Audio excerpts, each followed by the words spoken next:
I am Raymond Capt, biblical archaeologist and historian. The sole survivor of the seven wonders of the ancient world is the Great Pyramid of Giza in Egypt. And many films and television programs have been made over the past several years, purporting to be in-depth studies of the origin and purpose of this, the largest man-made structure on Earth. Many very fanciful ideas have been dreamed up by misty-eyed screenwriters in the hope of providing sensational material for television programs, even going so far as to suggest that a building of such massive building blocks could only have been put in place by extraterrestrials or Martians. Let us then dispose of these science fiction myths and legends and get to the hard facts. What all the writers and researchers missed in their surveys and studies was a great secret hidden inside the internal passage system of the pyramid, a secret only lately revealed, as we shall now see.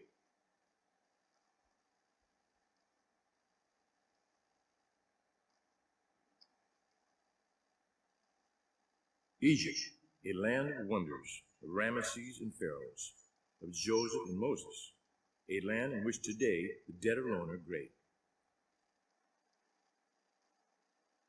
God has set signs and wonders in the land of Egypt, even unto this day. The Great Pyramid of Giza is the greatest wonder of the world, even to this day. There is an ancient Egyptian tradition that says the plans were let down from heaven, or, as we would say today, they were divinely inspired. We know that for centuries, an aura of mystery has enveloped the Great Pyramid. So, why was it built? What was its answers to these questions have ranged from the fantastic to the ridiculous. Among the theories was that the pyramid contained cooking vessels that would not rust, glass that could bend without breaking, and that it contained books revealing mysteries of science, astronomy, and physics, which any person of understanding who could interpret that writing would thereby benefit from it. They were closer to It is generally taught that the Great Pyramid was a tomb of the ancient pharaoh Khufu, or Cheops as the Greeks called him. However, there are many puzzling aspects of the pyramid that contradict the tomb theory, and leads one to consider, is the Great Pyramid the wonder of which Jeremiah wrote? It is located in the southern hemisphere, in the exact center of the fan-shaped delta formed by the river Nile, and it is also on the dividing line between Upper and Lower Egypt. It is interesting to note that the Great Pyramid is called the Pyramid of Giza, an Egyptian word that means border. There are about 80 pyramids in Egypt, built over a period of 1,000 years between the 27th and 18th centuries BC. The most important are those found on the Giza Plateau, the most famous being the Great Pyramid, the sole remainder. The Great Pyramid was a result of accumulated knowledge of pyramid building, which started around 2700 BC with the step pyramid of Saqqara, built by King Zoser, the first king of the third Egyptian dynasty. It rises in 6 unequal steps to a height of about 216 feet, and has a rectangular base measuring 411 feet from east to west. But also a complete residence with temples, courtyards, and a private tomb that was found to contain only an empty sarcophagus.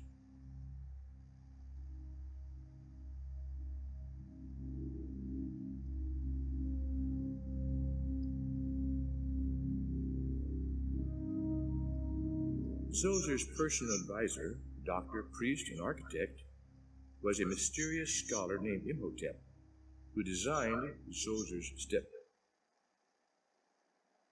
Imhotep was found at Saqqara, but it fails to tell us much about him. However, the similarities of his architecture, with its characteristic paneled facades and Egyptian hieroglyphics of his period, both of which are similar to those found in ancient Sumer in Mesopotamia in modern Iraq, suggest that Imhotep and the founders of the early dynasties were descendants of Noah's sons who occupied Sumer shortly after the flood.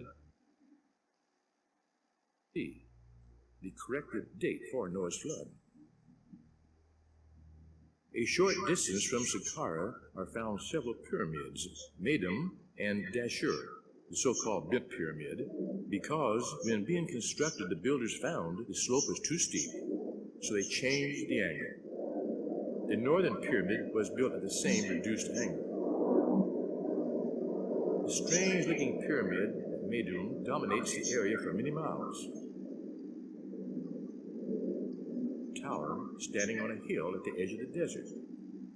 It appears to have been the final development of the step pyramid design.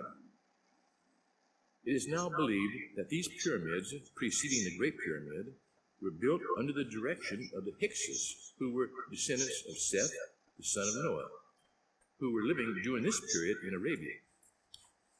They were the vanguard of a migration of technicians planning the construction of the Great Pyramid. To build in natural stone, in preparation, the greatest building ever constructed by human art, the Great Pyramid of Giza. The Great Pyramid is the first and largest of the three major pyramids on the Giza Plateau, although the second pyramid appears to be larger, having been built on a slightly higher ground. Each pyramid has one or more accompanying minor pyramids designed the king's family, wives, and daughters. Court were allowed to place their tombs around the area.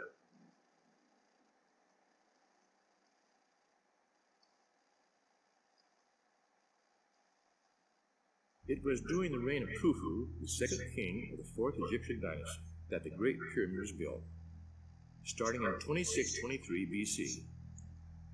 His cartouche or name is seen on this stele, or plaque, on the left.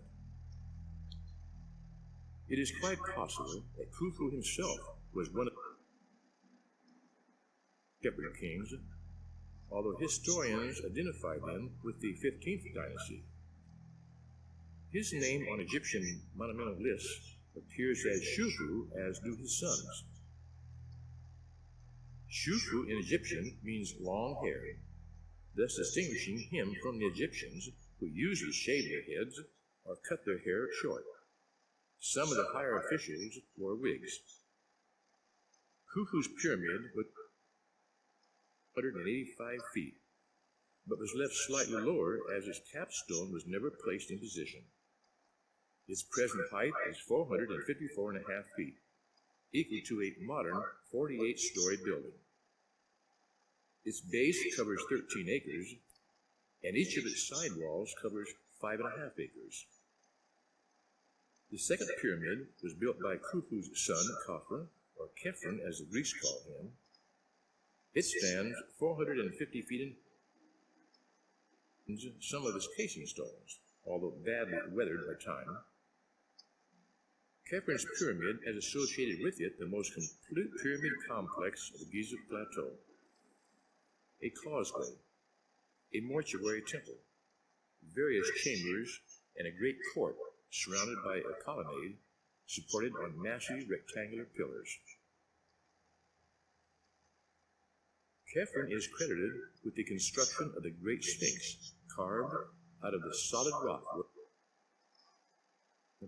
used as a quarry in the pyramid's core masonry. Because of its inferior hardness, it was left, and later it was decided to carve it into a monument instead of removing it. Khepren's architect decided to transform it into a sublime likeness of his royal master. The face is that of Khephren, but the body is that of a lion, to denote strength.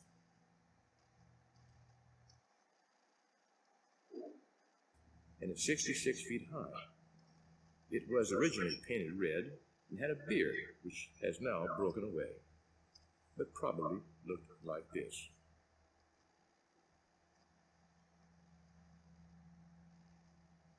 The Sphinx today is in a somewhat dilapidated condition, and restoration work is currently underway. Did you know that the Sphinx has a tail? Yes, it really does. It can be seen on the right.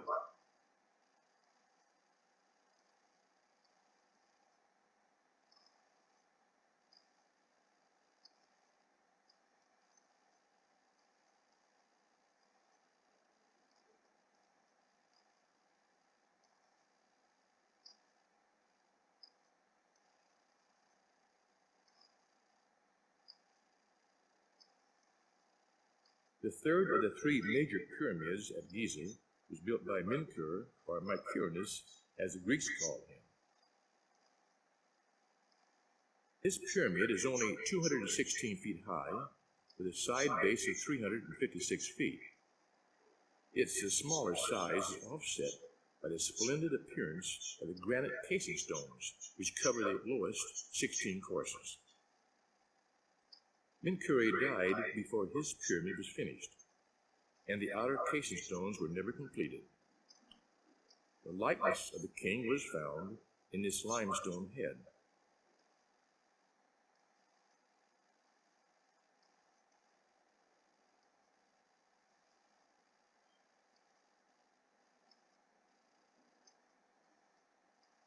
The Great Pyramid is the most perfectly orientated building in the world. Its sides face north, south, east, and west, with only 3 minutes of 1 degree off of true north. And this is the result, probably, of earthquakes throughout the centuries. By way of comparison, the Paris Observatory is 6 minutes. When one examines the Great Pyramid today, they are not seeing a finished product, but only the filling or core, consisting of 2,300,000 yellow limestone blocks, weighing about 2.5 tons each, enough to build 30 Empire State Buildings. The courses of stone are uniform in thickness, but each course varies from the fifth course measured 50-inch pyramid inches. I'll explain pyramid inches later.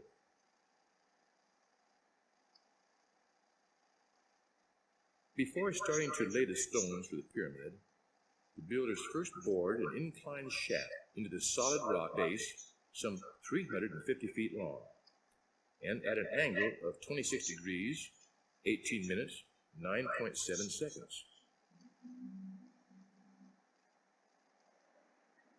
And was aligned on the then North Pole star, Alpha Draconis. Our present pole star, Stella Polaris, is 1.5 degrees off of true north. The builders then used the inclined bore as a datum plane or reference for the entire subsequent passage system. The builders also laid socket stones at the 4 corners of the pyramid to act as rollers to offset any earth movements, an invention our modern. For unknown reasons, a 5th socket stone was added in one corner. After the first course of core stones were laid, the outer casing stones were started on a foundation platform of limestone, and against so-called backing blocks, a thin layer of mortar was spread on the stones against which the casing stones were to fit. The fitting of the casing stones exhibit an amazing degree of accuracy. Only 1/50th part of an inch, and the mean variation from a straight line is only 1/100th part of an inch. These joints were filled with a finely ground cement, using fine sand, birds' eggs, and milk. The sides of the Great Pyramid incline 10 feet horizontally for every 9 feet upward. You may be wondering what happened to the outer cake. There have been 144,000 of them, weighing some 20 tons each. The answer is that the pyramid retained them for about 1,300 years before an earthquake dislodged some of them. To save labor working new stones, builders of later projects used the loose stones and then started to use the pyramid as a quarry. An Egyptian historian wrote that the casing stones had been removed. However, a few that had been hidden in the sand were found and excavated by Colonel Howard Wise, an English Egyptologist. Colonel Wise made several other notable discoveries inside the Great Pyramid, which I will cover later. Herodotus, the classic historian, tells us that it took 100,000 men working 30 years to build the Great Pyramid, 10 years preparing the site, and local quarries supplied the core stones, but the beautiful outer casing stones came from Tura, some distance up the Nile River. There the limestone blocks were dressed before being loaded into boats waiting at the docks on the riverbanks, from whence they were floated downriver to the construction site at Giza.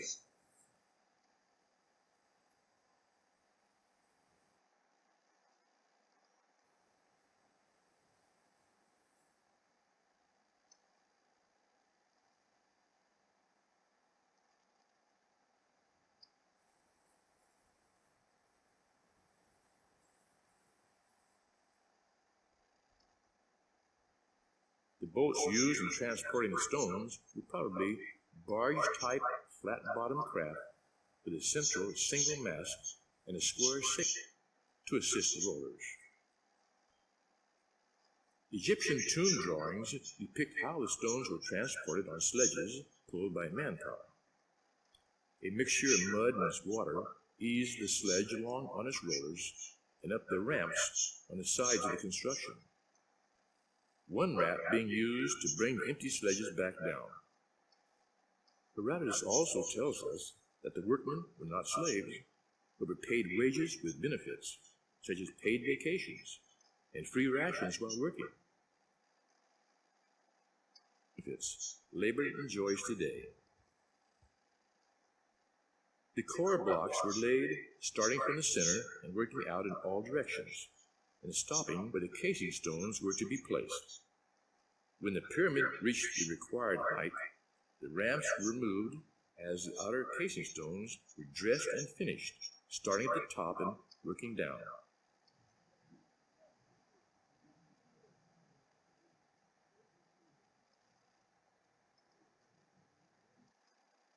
The sloping face of each casing stone was cut to the exact angle of 51 degrees, 51 minutes, 14.3 seconds, which produced an amazing feature of the pyramid. Its vertical height bears the same relation to its base perimeter that the radius of a circle bears to its circumference. In other words, if the height of the pyramid to its base is taken as the radius of a circle, the circumference of that circle is exactly equal to the base perimeter of the pyramid. Do you realize that the builders found a method of squaring a circle without trigonometry? Just by using the pi angle, namely 51 degrees, 51 minutes, and 14.3 seconds, a fact that was to stay hidden for many centuries. Pi, the 16th letter of the Greek alphabet, is used to represent the ratio of the circumference of a circle to its diameter, which means the circumference of a circle is always 3.59 reoccurring times greater than its diameter. On the north side of the pyramid, and about 55 feet perpendicular above the base level, is the original entrance, hidden for some 3,000 years by the smooth, polished casing stones. Over the entrance, 4 large blocks of limestone form a gabled apex. From this entrance, a sloping passage descends at an angle of degrees approximately, passing through both the core masonry and down into the solid rock below, ending in a subterranean chamber. Hiding the entrance was a swivel door of polished limestone, indistinguishable from the casing stones. An example of just such a door was found on an earlier pyramid at Dashur, one of the several practice pyramids prior to the Great Pyramid. Just to one side and below is the so-called robber's entrance, made by Caliph al-Ma'mun of Baghdad in 820 AD. He and his men were seeking reported treasures hidden in the interior of the pyramid. With iron tools, they tunneled in about 40 yards and were about to give up in despair of finding an opening when the dull thud of a falling stone in some hidden recess spurred them on. A few additional feet further on, they broke hidden entrance. The fallen stone had been placed to hide the ascending passage leading up into the interior of the Great Pyramid.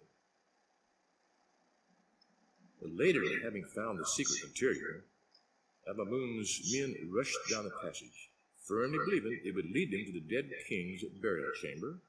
However, they found that it ended in a short horizontal passage which passed through a small antechamber before ending in a large, roughly hewn chamber. No burial, no treasure. At the end of this chamber, a small dead-end passage was found, extending horizontally a short distance toward the south. And near the middle of this subterranean chamber is a square-cut vertical shaft going down about 80 feet, called the pit. Today, it is encompassed by a metal guard fence to safeguard the visitors of this chamber and its pit. However, the real reason is still unknown. Here we are approximately 112 feet below the level of the base of the pyramid.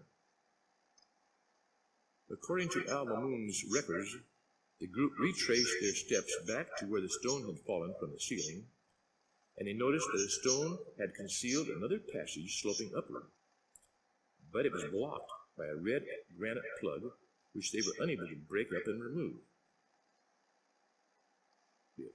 Before they could gain access to the upper passage, which they found filled with debris which they had to remove as they progressed upward.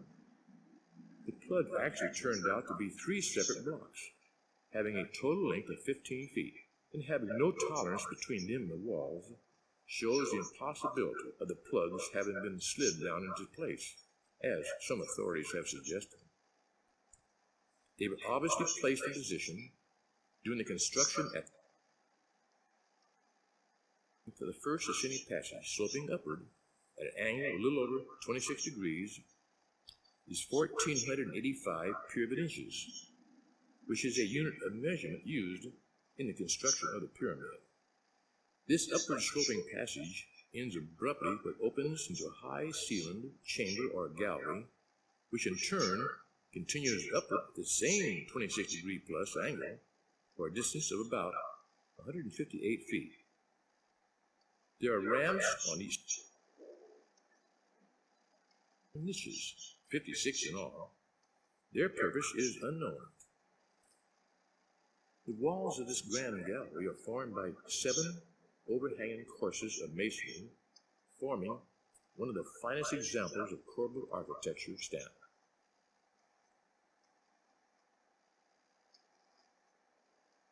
Before continuing up the grand gallery, the Arabs investigated a low horizontal path. This is a day called the Queen's Chamber Passage. This passage then ends in the Queen's Chamber, a chamber beautifully constructed of polished limestone. The east and west walls being gabled, the apexes extending about 20 feet above the floor level.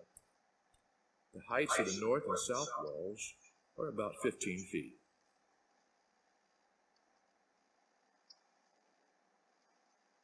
Royal cubits wide, 11 royal cubits in length, and its center is on the east-west axis of the pyramid. In the east wall is a corbelled niche extending 1 royal cubit, or about 3.5 feet, into the east wall.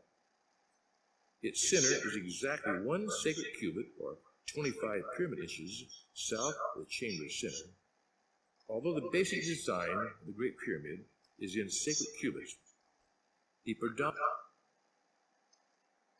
is in Egyptian royal cubits. The difference I will explain later. It is interesting to note that the height of the niche multiplied by pi, or 3.14159, and again by 10, equals the exact height of the pyramid itself. Perhaps I should now explain the difference between the Egyptian cubit and the sacred cubit. Although the Egyptian workers used the royal cubit, they could easily convert it to the plans which was in sacred cubits, because there is a geometric relationship between them, as this chart shows. If you found that chart too difficult to understand, perhaps this formula will simplify it for you. It does good. Now that you fully understand the relationship, I will continue. The Arabs, thinking that the niche might be the doorway to another chamber, dug into it in a vain attempt to find Pharaoh today. The Queen's chamber has two air channels for ventilation, which extend to the exterior of the pyramid. The one coming from the north, or right side, strangely enough, stops short by 5 inches from entering the chamber. It was found by the insertion of a fine wire into a crack noticed in the joint.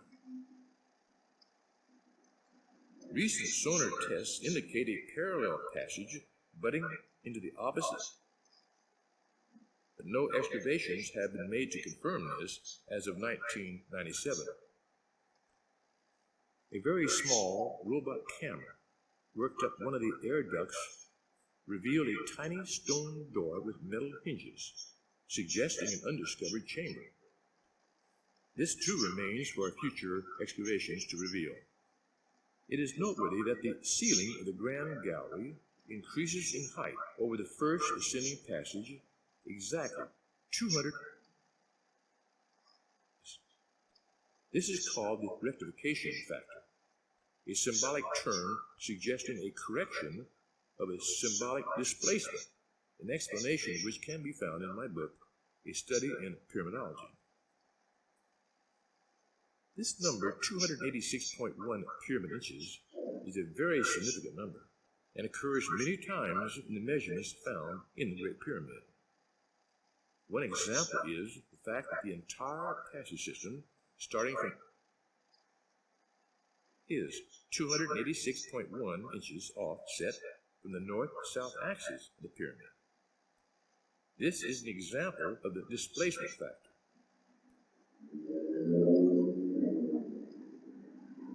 Another example is the design capstone, which was rejected because it didn't fit.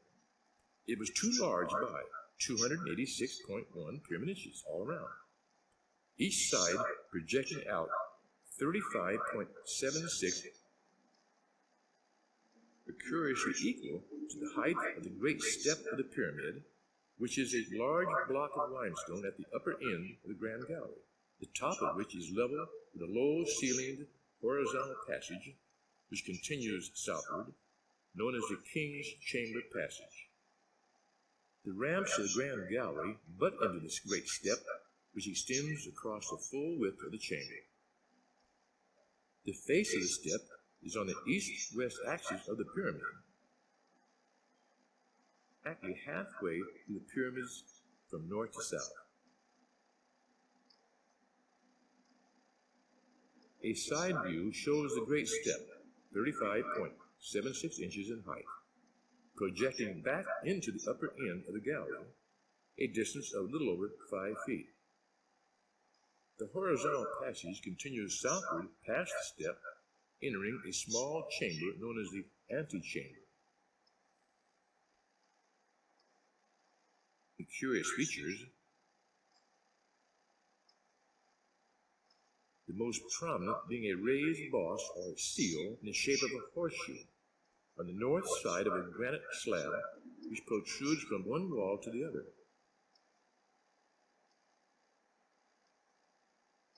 This boss is precisely 5 pyramid inches across its face and protrudes precisely 1 pyramid inch out from the face, 1 pyramid inch off the north-south axis of the pyramid. From the edge of the boss to the eastern end of the slab, This distance is exactly 25 pyramid inches, or 1 sacred cubit. Another noticeable discovery about the boss is that its cubic content, that is, its volume, equals 1 pint, and 1 pint of water weighs 1 pound. Thus we find its length, capacity, and weight are united. Modern research has made a remarkable discovery about the source of the measurement we call the sacred cubit.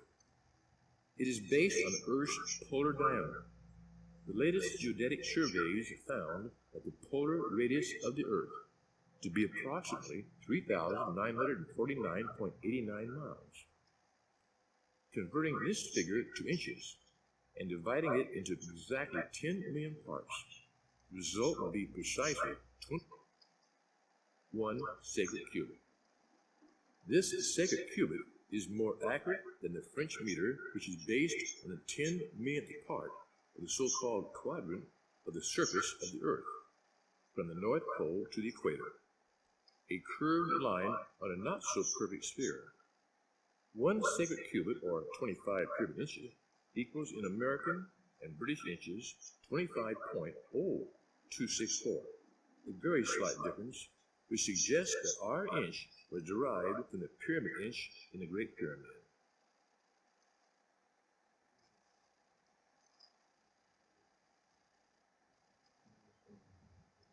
The horizontal passage extending north from the Great Step, known as the King's Chamber Passage, enters the King's Chamber at the northeast corner.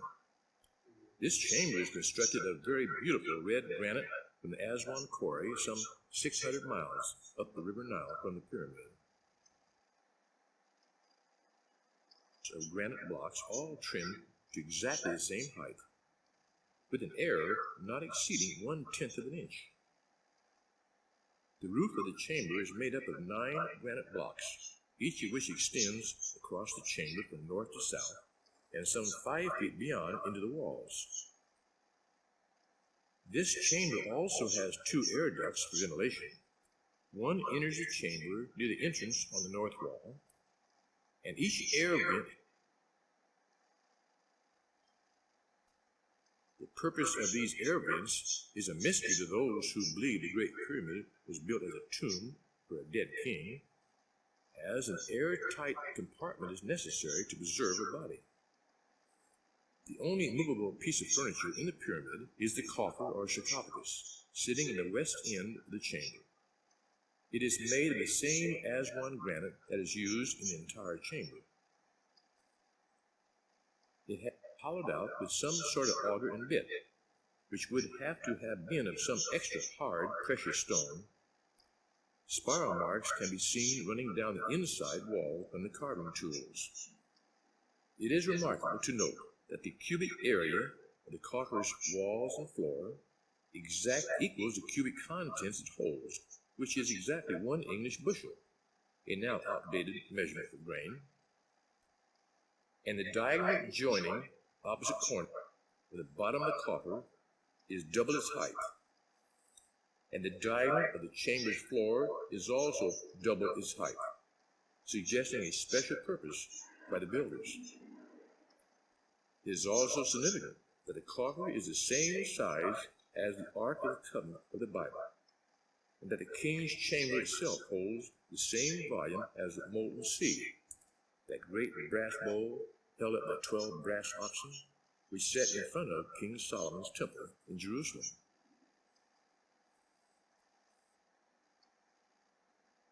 It should also be noted that the coffer cannot be removed from the pyramid, as it is too large to pass through the intersection of the ascending and the descending passages. The measurements of the King's Chamber reveal some amazing facts determined by geometric pi proportions. If we draw a circle, the chamber's width as the radius, or use its length as the diameter, the circumference of the circle formed would be equal to twice the side wall of the chamber plus twice its height, which is the circumference of one side wall. Another notable measurement is the distance from the center of the King's Chamber passage to the coffer, which is exactly 286.1 pyramid inches. and places the coffer on the north-south axis of the pyramid. One might think that this was just by chance. But if so, can this be chance? The measurement of the king's chamber, that is its length, width, and half its width, all in pyramid inches, exactly equals the number of grains in our United States silver dollar, half dollar, and quarter dollar. Did the architect of the Great Pyramid know the future? Did he know that what was to be the weight of our United States coins over 4,500 years later? The construction over the king's chamber consists of 43 massive granite beams weighing either 70 tons each, laid joist-wise in 5 cushioned tiers. Above these are 24 massive limestone rafters forming a gabled roof. The 5 spaces above each rafter are appropriately termed relieving chambers, to take up and relieve the pressure from thousands of tons weight overhead. A cross-section shows how the beams were placed together, running from one end of the chamber to the other. For unknown reasons, the bottoms of each slab were smooth and polished, while the tops were left rough and uneven. These chambers were discovered by Colonel Howard Wise in 1837 by excavating vertically upward from the inner end of the Grand Gallery. From a small opening he found that entered the first relieving base above the king's chamber. Since their discovery, few persons have ventured into these chambers of construction, as they are known. Made some years ago provides a rare opportunity for the chambers to be seen by the viewers of this film. However, unless you speak Japanese, you will have to guess at what is being said. But the efforts to gain access to these little-known chambers can readily be seen.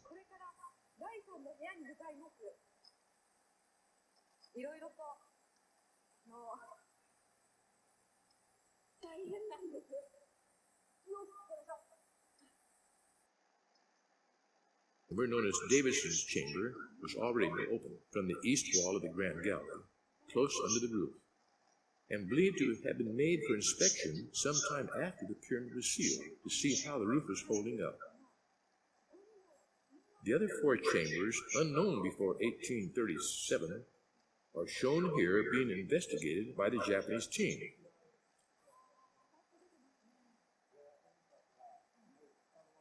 There are no footholds, and a slip at the top.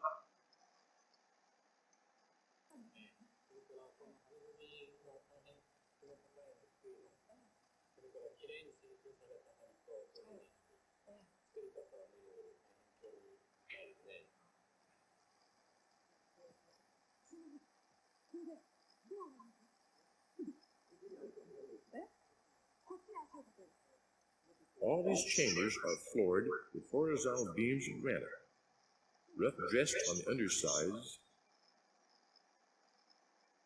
above. These successive floors are blocked apart by squares of granite in the first known chamber, but limestone blocks are used in the upper 4 chambers. Evidently, limestone was used to absorb any pressure due to subsidence to protect the king's chamber, as limestone was crushed first, and that is exactly what happened. All the limestone blocks were found to be crushed. Even some of the granite beams cracked. However, an example of good engineering.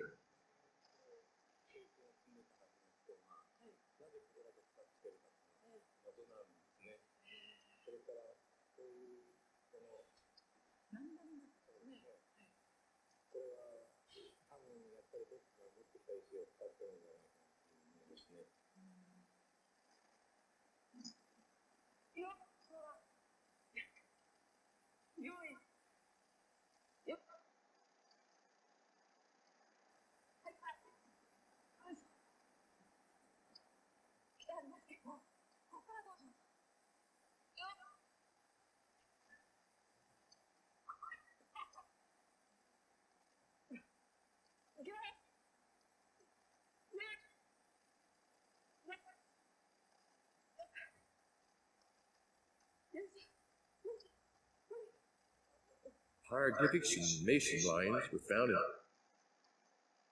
pink. The mason marks show methods of working and measurements while under construction. The hieroglyphics revealed that the pyramid had reached that height of construction in the 17th year of Khufu's reign. Other Egyptian records state that the pyramid was finished and sealed 7 years before Khufu died. This is additional evidence that the pyramid was not intended to be his tomb. A large as a result of Colonel Weiss's forced entry. The King's Chamber reveals another scientific phenomenon, the Great Pyramid, in that it incorporates the portions known to architects as the golden section or golden number, which turns out to be the cosine of the pi angle of the pyramid, namely 1.618. This can be seen by dividing the rectangular floor of the King's Chamber into 2 equal parts or squares. Then divide one square in half and swing the diagonal down to the baseline. And where it touches the baseline, it will be 1.618 in relationship to the side of the square, which is 1. Was it just by chance that the builders of the Great Pyramid knew the measurements of our Earth and its relationship to the Moon? Measurements only known in this century, so-called space age. Did they also know the size of the Moon, creator of the universe, placed in the heavens as a lesser light? If we place the circle of the Moon tangent to the circle of the Earth, the exact proportions of the pyramid can be constructed on the combined radius using the pi angle of the pyramid, this being 51 degrees, 51 minutes, and 14.3 seconds, which is the exact angle of the casing stones. Another coincidence? The Great Pyramid is also equally distant from the North Pole and the center of the Earth. How did the builders determine that? It is noted that the pyramid sits on the intersection of the longest land parallel of latitude and the longest land meridian or longitude, and that the land masses on the east and west of the pyramid are approximately equal in area size. Another notable feature of the pyramid is that sides are not flat triangular sides, but are angularly recessed by 35.76 inches, the same figure as the overhang of the capstone and the height of the great step. An arc passing through this recessed point on each side of the pyramid and the opposite corners produces the curvature of the Earth, the radius of which is 3,949.89 miles. This, when divided into 10 million parts, equals 1 sacred cubit, or 25 pyramid inches. Also, an imaginary line extended out into space from the pyramid's entrance passage at its angle of 26 degrees, 18 minutes, 9.7 seconds, would cross the Earth's axis of rotation at a distance precisely 7 Earth diameters away from the center of the Earth. If the pyramid was located even a few hundred feet away from its present location, the angle would be different. And that is not all. The height of the pyramid multiplied by 10 to the 9th power is 91,826,060 miles, which is a figure very close to the modern estimate of 92 million miles, approximately, the distance of the Earth to the Sun.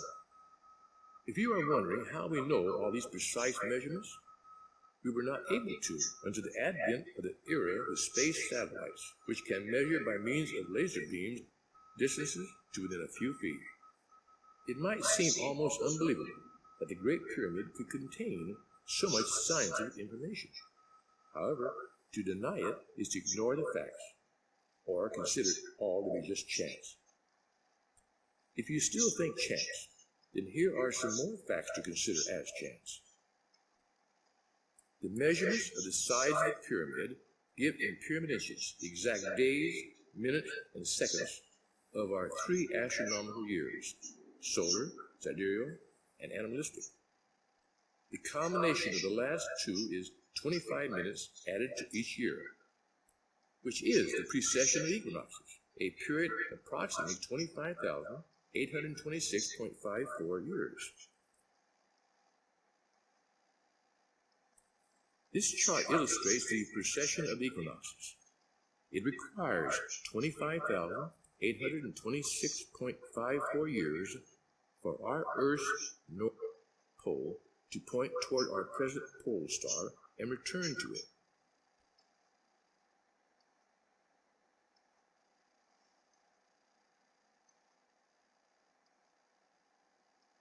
That figure also happens to be the sum of the two diagonals of the pyramid's base. The solar years are also found in several other places in the design of the Great Pyramid. For example, the antechamber's length of 116.26 pyramid inches, when multiplied by pi, or 3.14159, equals 365.242353, our exact solar year in days, minutes, and seconds.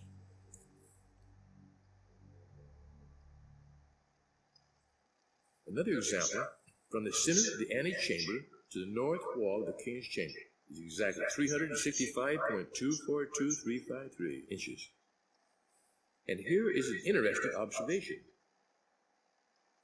If we theoretically cut the antechamber circle in half, each half would fit on each side of the coffer with no remainder.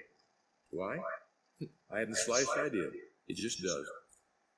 And by the way, the coffer's length plus its width equals pi times its height.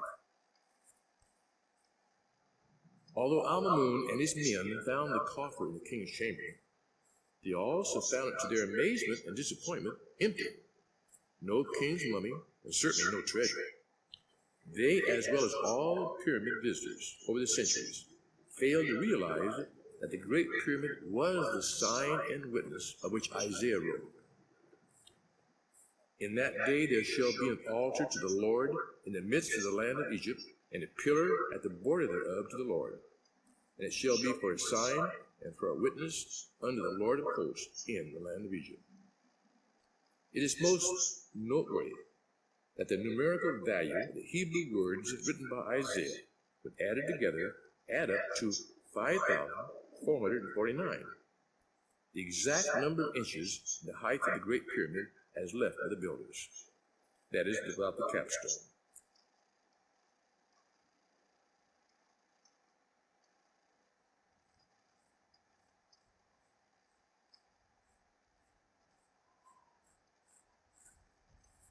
Although the pyramids built during the Pharaoh Khufu, second king of the fourth Egyptian dynasty, it should be obvious by now that he was not the builder, nor did he have the understanding of the scientific knowledge found in this design. Then who was the builder? And where did the information come from to construct it?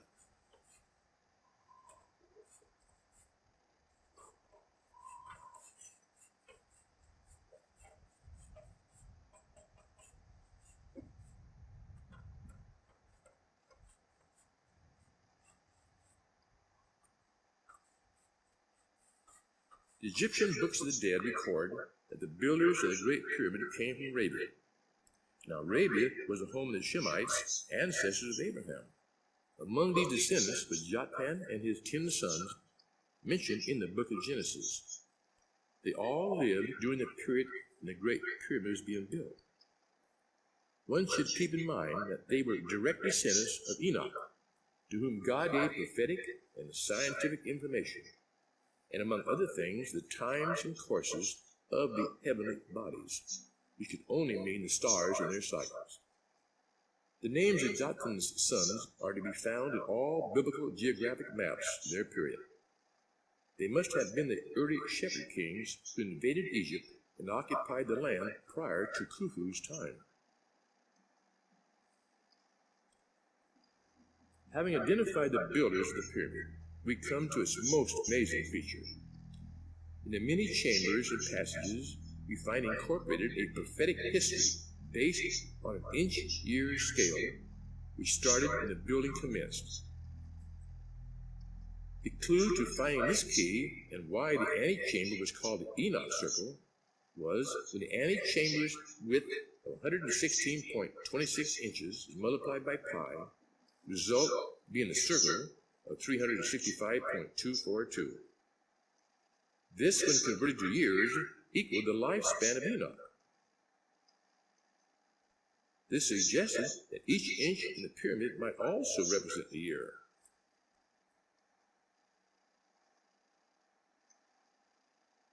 Another clue was two astronomical alignments. First, the descending passage had a perfect bearing on the then North Pole star, Alpha Draconis, the so-called dragon star. And second, a scored line in the descending passage, 482 pyramid inches down from the entrance. This straight knife-edged line was engraved from floor to roof and was in perfect alignment with the star Alcyone in the Pleiades, in the constellation of Taurus the Bull. Only in 2141 BC was the cut line in perfect alignment with the star Alcyone, and at the same time, Pole Star was in perfect alignment with the descending passage. Now, if we start from the astronomical date of 2141 BC and count back 482 pyramid inches to the entrance, allowing each inch to represent 1 year, we arrive back at 2623 BC, which was the very year the pyramid building was started. Then measuring down the passage 688 pyramid inches from the 2141 BC date, come to the beginning of the first ascending passage. Again, allowing 1 inch to represent 1 year, we find the date to be 1453 BC, the exact date of the Exodus, a date that started the biblical age known as the Mosaic dispensation, or the giving of the law at Mount Sinai. Now, as we continue to measure up the ascending passage, past the plugs, we find it to be exactly 1,485 pyramid inches in length, or equal to 1,485 years, which brings us to AD 33, the very year that Jesus Christ was crucified, which ended that age.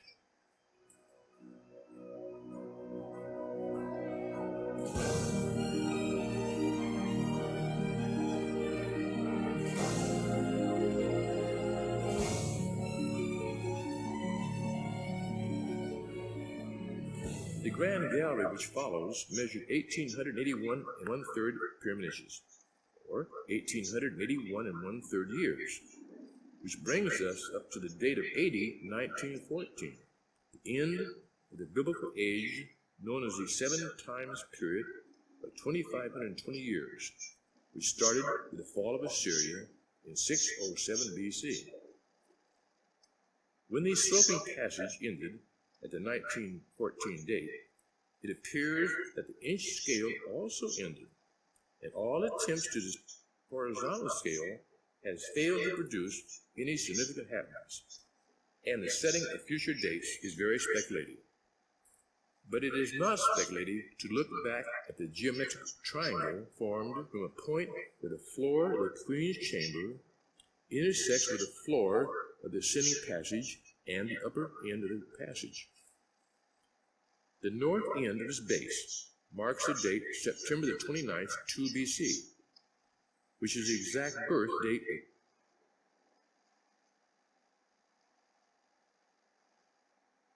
the apex marks the date April the 3rd, AD 33, the exact date of the crucifixion of Christ. Known Bible chronology gives the date of Mary's conception at December the 23rd, 3 BC, and the perfect gestation period, being 280 days, brings us to September the 29th, 2 BC, shown in the Great Pyramid.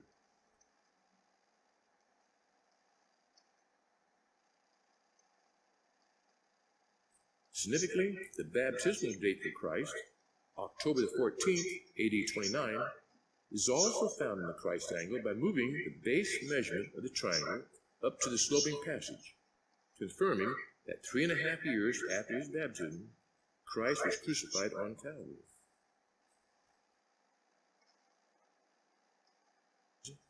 18 minutes, 9.7 seconds. When applied to the parallel of latitude on a map of Palestine, leads directly to Bethlehem. Now, can there be any doubt that the Great Pyramid is the sign and witness in the land of Egypt, as written by Isaiah? If there is still doubt, then it is against the laws of reasoning and logic.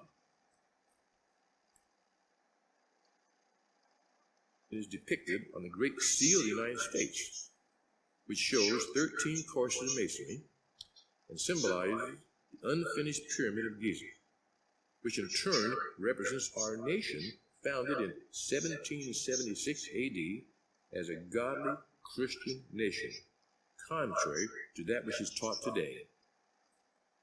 The eye in the capstone represents the all-seeing eye of God, watching over the destiny of this nation and revealing Him. The eye also symbolizes Jesus Christ as the stone which the builders rejected, as David wrote in Psalms 118. But the day will come when it shall descend to complete our national structure with a divine completion. We look for the day at which the Apostle Peter wrote, "Behold, I lay in Zion a chief cornerstone, elect and precious, and he that believeth on him shall not be confounded." Uriah wrote of this stone, "He shall bring forth the headstone thereof, he shouting, crying, Grace, grace unto it." Christians await that day when the kingdoms of this world are become the kingdoms of our Lord and of his Christ, and he shall reign forever and ever. After 4,000 years, the Great Pyramid stands decoded. It reveals that Christ is God, creator of the universe.